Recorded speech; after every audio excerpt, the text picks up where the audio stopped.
While many might view riding a high-performance bike as inherently stressful and not a little risky, for Stephen Carr, a man brought to the brink of mental meltdown by the dangers of active service, hitting the road on two wheels seems a surprising form of therapy, but one he believes has literally saved his life.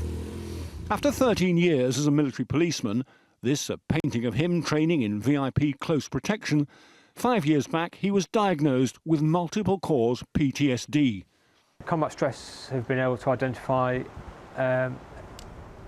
8 individual traumatic events, each on their own would have caused PTSD. So you can appreciate I'm struggling with a lot of history. It's absolutely devastating, especially having a young family with children in the house who cannot begin to understand why their father is drunk all the time, aggressive, shouting, short temper.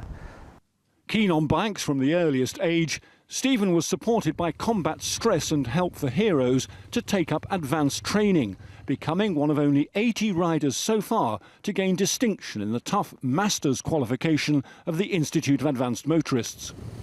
When I'm out on my motorcycle, I get a great sense of satisfaction if you perform certain manoeuvres very well. It could be an overtake, it could be how you negotiate a bend or a corner or a hazard.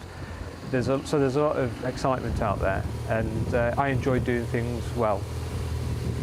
He believes the concentration and self-control needed to stay safe on the bike helped bring order to what his illness can portray as a chaotic world.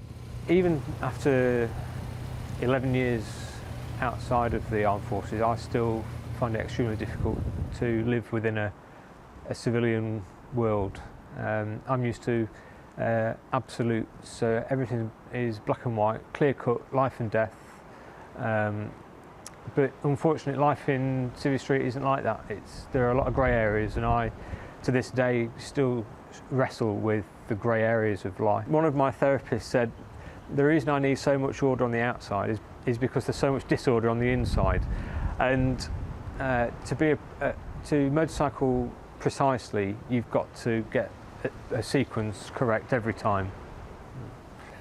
He now thinks others like him could benefit too, and is working with services charity Mission Motorsport to help those coping with physical and psychological damage to follow him along the road to recovery. Geoff Meade, Forces News, Leicestershire.